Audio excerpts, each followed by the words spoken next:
Untold secrets of relationship and parenting. Preparing is better than repairing. Ram garu మరియు విజయ పెద్దన గారు నిర్వహిస్తున్న ఈ క్లాస్‌లో మీరు జాయిన్ అవ్వాలి అనుకుంటున్నారా? ఈ నెంబర్‌కి సంప్రదించండి. నమస్తే, వెల్కమ్ టు సుమన్ టీవీ. నేను మీ anchor Usha. Untold secrets of relationship and parenting. Prepare is better than repairing. చాలామంది ఈ టైటిల్ ఏంటి అని అనుకుంటున్నారా? రామ్ గారు, విజయ పెద్దన గారు మార్చ్ 10న ఒక పెద్ద క్లాస్ని భారీ ఎత్తున నిర్వహించబోతున్నారు, అది కూడా ఆఫ్లైన్లో. మరి ఆ క్లాస్కి సంబంధించిన డీటెయిల్స్ ఏంటి, ఏ విధంగా ఉండబోతుంది అండ్ దాంతోపాటు ఇవాళ ఎపిసోడ్ ఏంటో ఒకసారి వాళ్ళతో ఇంటరాక్ట్ అయ్యి తెలుసుకునే ప్రయత్నం చేద్దాం. నమస్తే సార్. నమస్తే మేడం. నమస్తే అండి.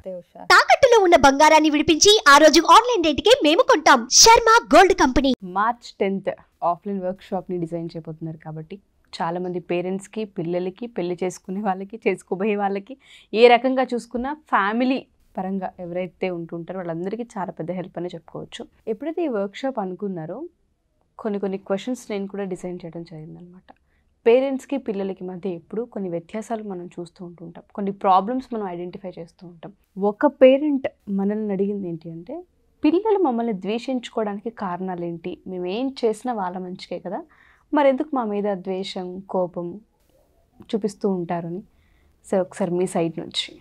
జనరల్గా పిల్లలు ఇంట్లో వాతావరణాన్ని చాలా ప్రశాంతంగా, లవబుల్గా ఉండాలని కోరుకుంటారు. తల్లిదండ్రులు వాళ్ళని ప్రేమించాలి, వీళ్లకు చెప్పుకునే ఏదైనా స్వేచ్ఛ ఉండాలి అని. మొట్టమొదటి కారణం జనరల్గా ద్వేషం అనేది నేరుగా స్టార్ట్ అవ్వదు. ఎందుకంటే పుట్టుకతోనే ఏ పిల్లలు తల్లిదండ్రులు ద్వేషిస్తూ పుట్టరు. అది డిస్లైకింగ్తో స్టార్ట్ అవుతుంది. ఇష్టం లేకపోవడం దగ్గర నుంచి దెన్ మెల్లిగా కోపం నుంచి ద్వేషం దాకా వచ్చి ఆ తర్వాత నెక్స్ట్ లెవెల్స్ అన్నీ ఉంటాయి.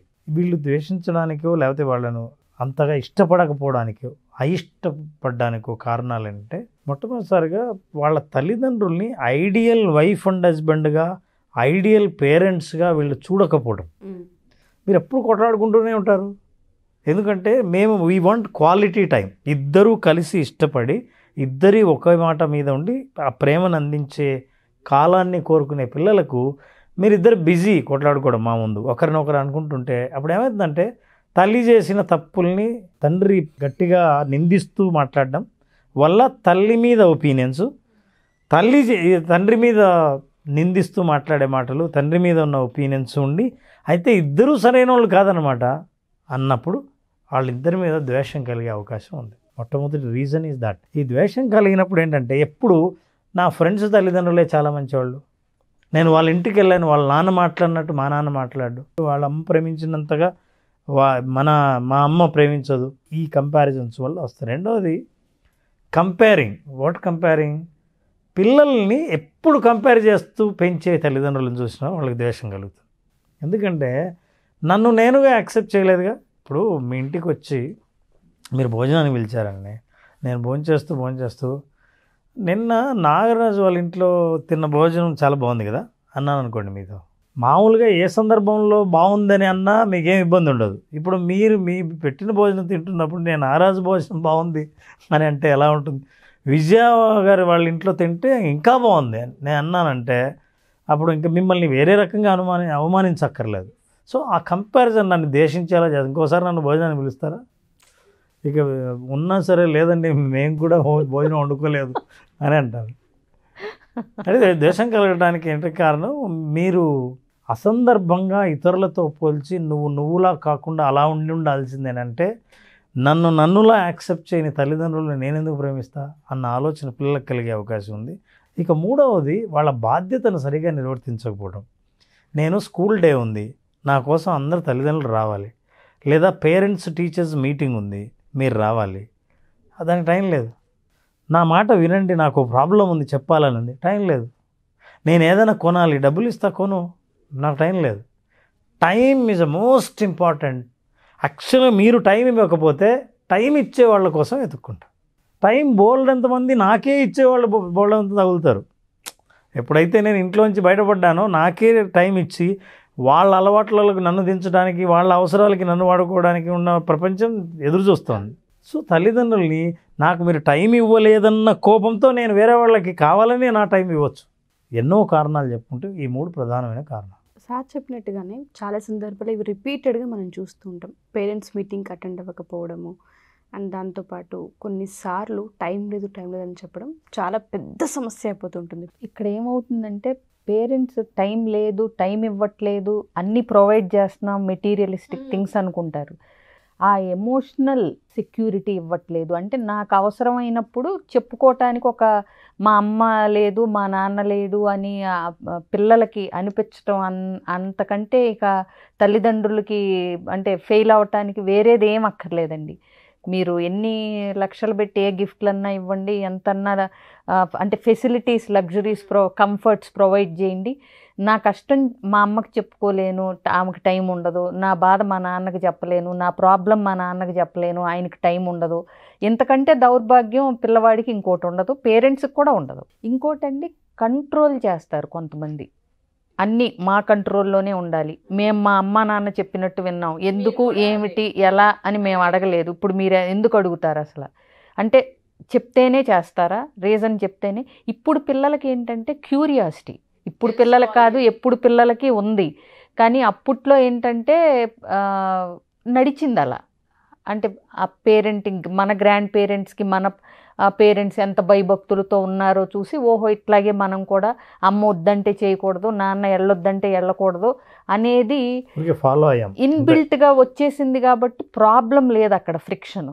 బట్ ఈ జనరేషన్ ఏంటంటే ఎందుకు వెళ్ళకూడదో చెప్పు, వెళ్ళం. వాళ్ళు కన్విన్స్ అయితే కనుక వాళ్ళు వెళ్ళరు, వాళ్ళు కన్విన్స్ అవ్వకపోతే మనం వద్దన్నా వాళ్ళకి వెళ్ళాలనే ఉంటుంది.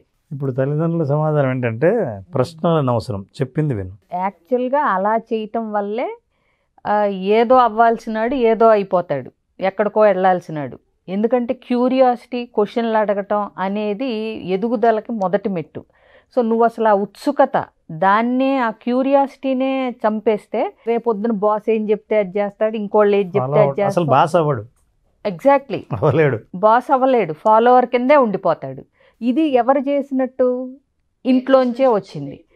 సో ఇట్లా కంట్రోల్ చేయాలనుకుంటే కూడా పిల్లలకి పెద్దాళ్ళు నచ్చరు.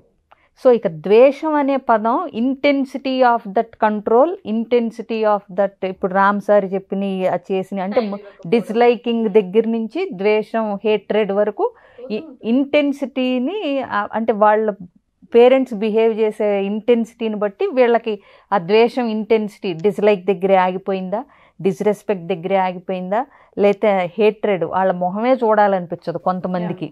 జనరల్గా చేసేది మామూలుగా ఏంటంటే, అప్పుడు ఈ పదం వింటాం అసలు నిజంగానే ఏ పిల్లలకి నచ్చదు. మా కాలంలో మేము చిన్నప్పుడైతే మా అమ్మ చెప్పింది వినేవాళ్ళం, ఇప్పుడు చెప్పిందే. మా నాన్న అసలు గీత గీస్తే మేము దాటేవాళ్ళం కాదు, మా నాన్న సిట్ అంటే సిట్టు, స్టాండ్ అంటే స్టాండు, మా అమ్మ కళ్ళతో చూసిందంటే, ఇట్లాంటివి వాళ్ళకి అంటే వినబుద్దే కాదు పిల్లలకి. వాళ్ళ మనసులో అందుకే నువ్వు ఎలా తయారయ్యావా అని అనుకుంటుంటారు.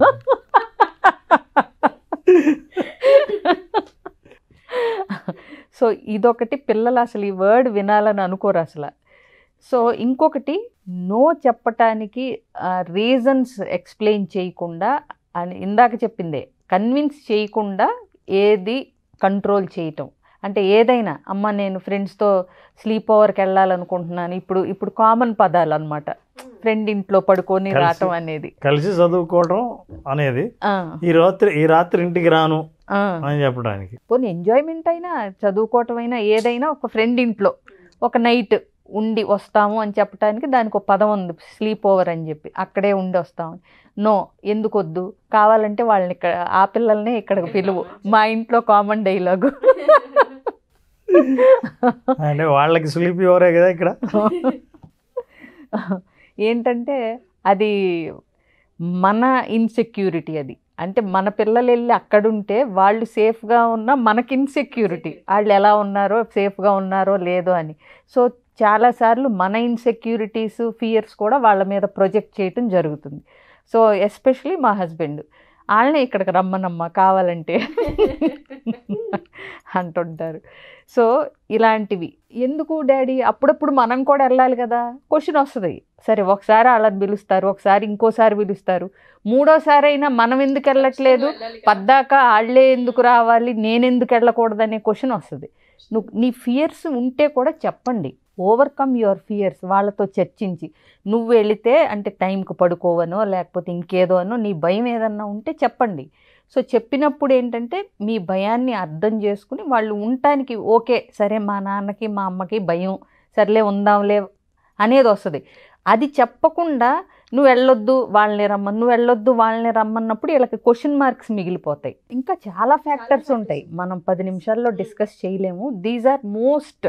సో చాలామంది పేరెంట్స్ ఎందుకు ద్వేషిస్తున్నారు, ఎందుకు దూరం పెడుతున్నారంటే ఎక్కడెక్కడికో తిరిగి చూడాల్సిన అవసరం లేదు. ఒకసారి ఈ ఎపిసోడ్ చూసినా, ఈ సెషన్కి అటెండ్ అయినా, March 10th మీకు ఒక పిక్చర్ క్లారిటీ అంటారు కదా, అది చాలా క్లియర్గా కనిపిస్తూ ఉంటుంది.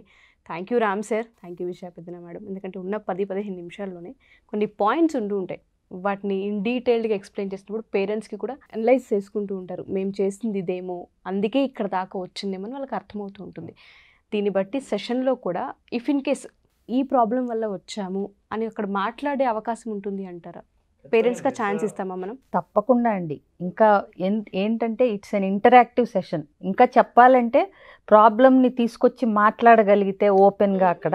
ఎందుకంటే మన సబ్జెక్టే కాకుండా ఒకవేళ పేరెంట్స్ మాకు ఈ ప్రాబ్లమ్స్ ఉన్నాయి అండి అని ఒకవేళ వాళ్ళు అక్కడ సాల్వ్ చేసుకోవాలి, పేరెంట్స్ ఎక్స్పెక్టేషన్స్ని మా ప్రోగ్రామ్ ఆబ్జెక్టివ్స్ని మ్యాచ్ చేసి ప్రోగ్రామ్ డెలివరీ చేయడం జరుగుతుంది. అసలు రిజిస్టర్ చేసుకునేటప్పుడే మాకు ఈ ప్రాబ్లం ఉంది, దీన్ని కూడా అడ్రస్ చేస్తారా అని చెప్తే దాన్ని బట్టి మీరు డిజైన్ చేసుకోవడం కూడా జరుగుతుంది. అది కూడా జరుగుతుంది.